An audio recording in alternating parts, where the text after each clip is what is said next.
जय साईं राम आप सभी साथियों को। मैं साईं आंटी चैनल के माध्यम से आपको एक डिवोटी का बहुत ही सुंदर बाबा का चमत्कार, बाबा की कृपा, बाबा का आशीर्वाद, आप कुछ भी कह सकते हैं, वो मैं आपको आज सुनाना चाहती हूँ। लेकिन उस डिवोटी ने नाम बताने के लिए मना किया है, इसलिए मैं नाम नहीं बताऊंगी। तो लीला इस प्रकार की है साथियों कि एक काफ़ी पुराने परिचित हैं मेरे, बहुत अच्छे साईं भक्त हैं, बहुत ही अच्छे।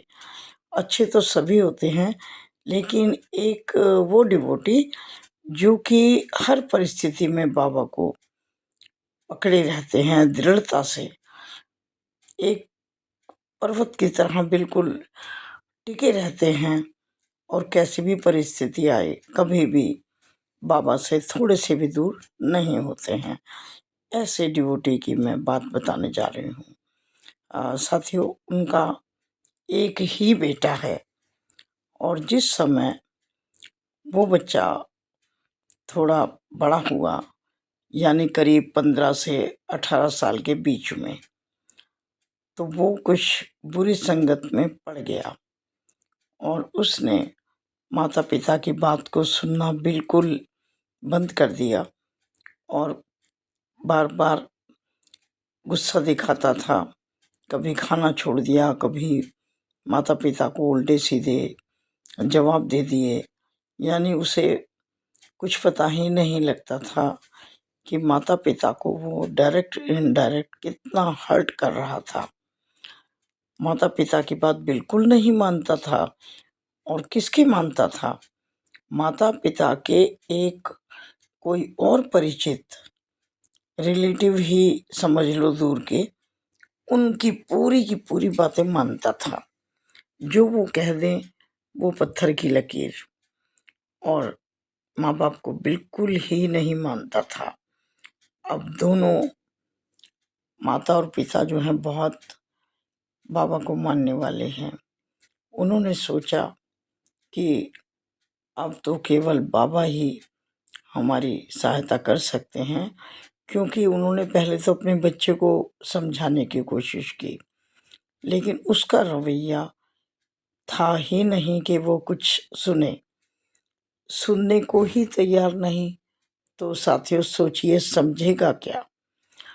हार थक कर इन्होंने उस बच्चे को बिल्कुल उसके हाल पर छोड़ दिया और जब वो घर आता लेट सवेर जैसे भी, तो बस माँ शांतिपूर्वक खाना दे देती, कोई वार्तालाप नहीं, कोई भला बुरा उसको कुछ नहीं कहते थे, मतलब कि छोड़ दिया उसको उसके हाल पे।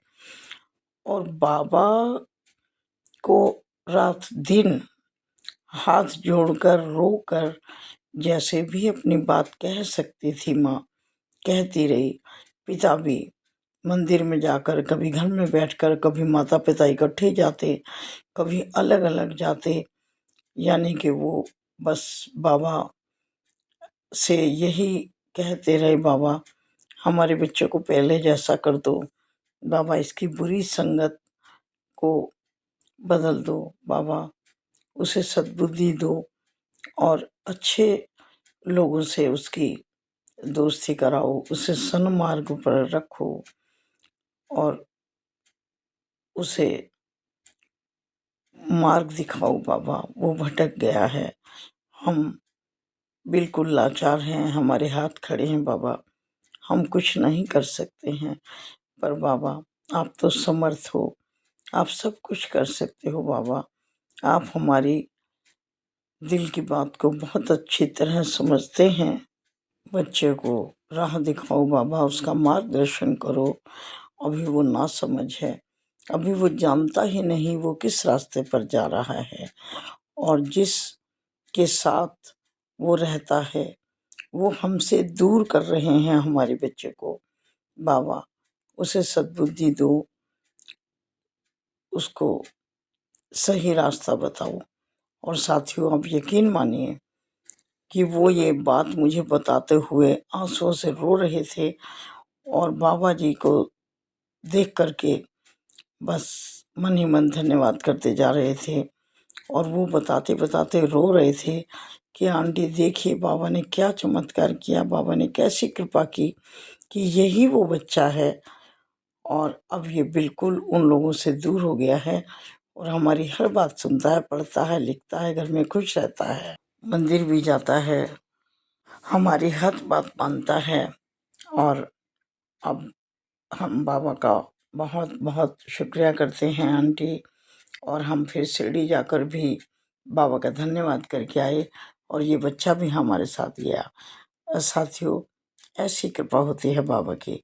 आपको ये चमत्कार कैसा लगा ज़रूर बताइएगा और जय साईं राम ज़रूर लिखिएगा। Thank you, thanks for watching. अपने अनुभव शेयर कर सकते हैं आप मेरे इसी नंबर पर व्हाट्सएप पर। Thank you.